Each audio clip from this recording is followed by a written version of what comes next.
So yeah, welcome. The reason I think for pulling this event together and inviting you along is, as Dan said, is we're starting to see more of our clients wanting to know and learn more about what the future of work is, and also just better understand what are some of the key trends and themes, because it can get pretty overwhelming.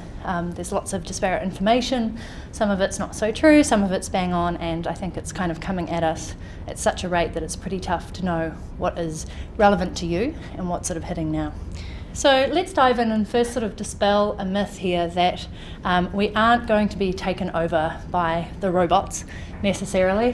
This one even looks a little bit surprised that we're even thinking that, but definitely much more of work is going to be automated, and that is actually going to give us more time, space and freedom to do more of the work that we love. So yes, people are concerned that smart machines are going to outsmart us. Yes, they're concerned that artificial intelligence is going to get so close to human that we won't know fake from real, and some of those are very valid concerns.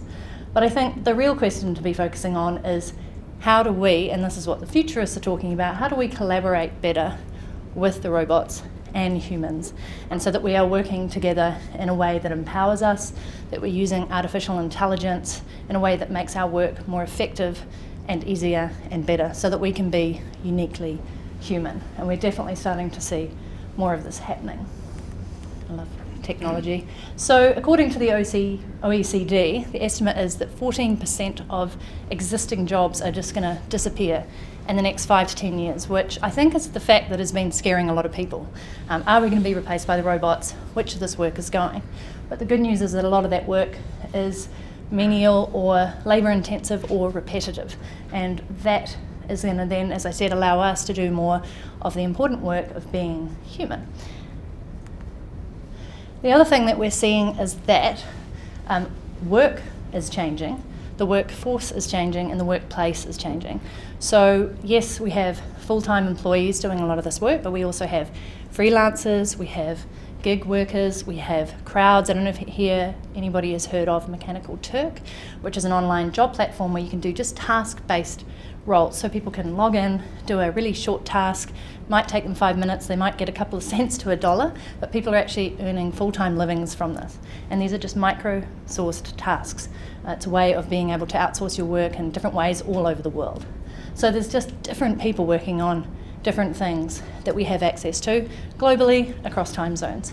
And then in terms of workplace, we're already starting to see it. So we often have the headquarters of a main company in a major town, but now we're starting to see hubs where those organisations are allowing you in a region or a smaller town to be able to go to a small hub where you can work with your team members and not have to commute and take all that extra time. In addition to that, there's just a plethora of co-working spaces popping up all over the place. We have remote working, we have flexi working, and all of this is giving us more purpose and autonomy and flexibility. So hours are changing, the way in which we work is changing, and the environment in which we work is changing. A little bit of background. So why am I up here talking about this? Because I realise that for the last 10 years I've been running an online business, teaching and coaching and educating entrepreneurs of how to take their skills, knowledge and experience and turn it into products and services. And I pretty much worked from, with my laptop, I literally work from trains, planes, automobiles, cafes, all over the place. And my entire business is in the cloud, so I could take your phone or your laptop and pretty much log on to be able to run my business from anywhere, anytime.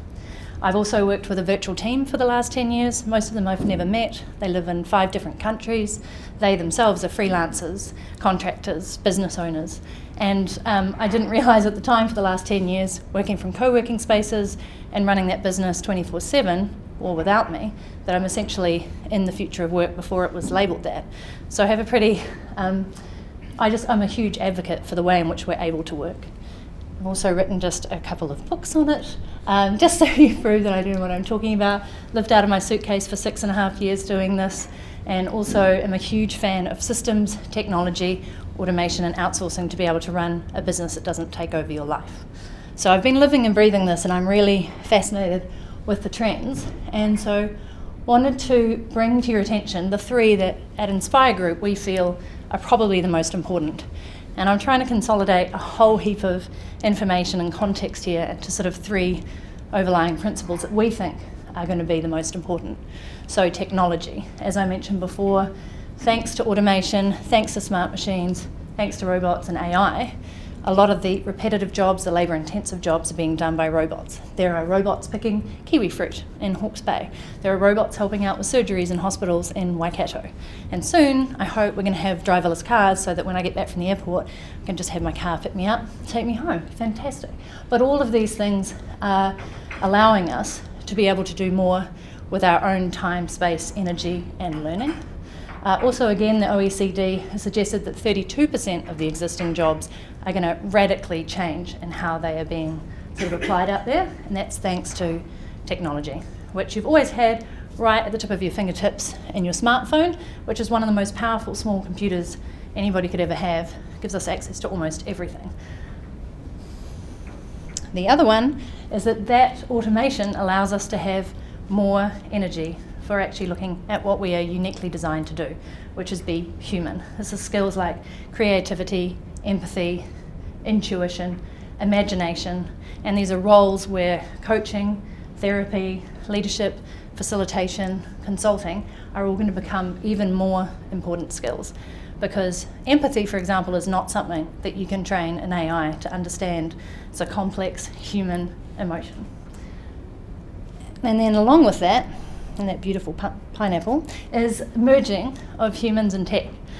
So how are we augmenting together, which may sound a bit out there for some people, but it is happening. There are exoskeletal suits now that are helping reduce RSI in the workplace, making us stronger and healthier and more productive. But outside of that, you've probably seen virtual reality, goggles. There's even something that I'm pretty excited about as a triathlete.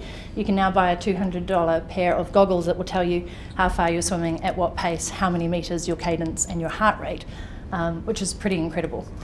So some of these augmentations between human and tech are actually going to make us more productive, effective, and one of the biggest skills is going to be how do we deal with technology? How do we learn it at a pace that feels good to us, that we're not scared of it, and that actually makes our lives and learning much better.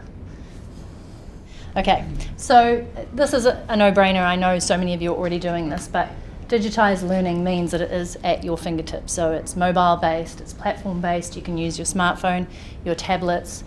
You can use any sort of device that is able to give you that learning. And it works in really well with your time and your energy, and is available 24/7. So many of you are hopefully already doing that, if not personally. I'm also talking here about YouTube, podcasts, bite-sized micro-learning. Immersive learning. So I don't know if you know what that is there. It's actually the Oculus Go, and I believe it's at the moment the only virtual reality pair of goggles that doesn't need a PC, computer, or Wi-Fi connection to be able to work. But we are starting to see some really cool things coming through with immersive learning. For example, virtual reality scenarios of training, for example, emergency response in hospitals, but also learning on the go. So how would you handle this bullying and harassment aspect? And it's incredibly effective for learning because it literally feels like you're there, but you could be in a remote office or working from home and understanding and experiencing that. There's other forms of immersive learning, such as people being able to create something with 3D printers right in front of them. So they're doing their learning online, and then they're modelling that and building it with a 3D printer right in front of them, which I imagine for things like architecture and engineering, etc., must be pretty incredible and very tangible. Gamification, I'm going to let Munch talk to this in much more detail, but we all sort of, if you are a gamer, even if you're not, we do love a little bit of competition. Personally for ourselves, we love to be motivated to see how we're progressing, and it's been proven to really help learning when you can have rewards and levels. I know when I was studying up future of work design thinking, Coursera emailed me saying, Natalie, if you just put in half an hour today, you'll be 42% along in your course, and that's better than 70% of the people doing this. And I was like, I'm in. So just really smart things like that really, really help. And then artificial intelligence is just getting smarter and smarter, and this is actually a real life example. I got given beta access to this just last week from Typeform. Typeform is a really cool online survey tool, and they've just created this product called Communicate, and it is literally AI integrated into your learning. So in documentation, there's somebody there saying, hey, does this make sense? Do you need any more info? Here's a link. In blog posts and articles and videos, you can actually have real-time AI where they've pre-programmed in what they think you're going to ask, and you actually, it's amazing when you see it and experience it, because it feels like you're having a conversation with a piece of copy or information. It keeps you on the page longer, it keeps you in your learning longer, and it really was effective for my learning to understand it more because it felt like it was two-way. And then finally, thank you to Ko-Fi for the beautiful word, which is there's literally a buffet of learning opportunities out there, and you get to kind of set the table with what piques your curiosity and interest. I hope I did that justice. Where there's just different ways of being able to learn through open source platforms, through online communities, through mobile-based learning, and flipped classrooms. And then this is actually an example of an Israeli startup called Jolt, where they've reversed the flipped classroom. So all the learning is done online, but you go into hubs where you can actually sit with your peers and do your own curriculum, on-demand learning, but have the discussion with people who are there as well. So we're talking about classrooms before. That's quite an innovative way of flipping it and flipping it again. And I just really wanted to say thank you so much for listening. Put up my cute puppy picture, so we might get some oohs and ahs.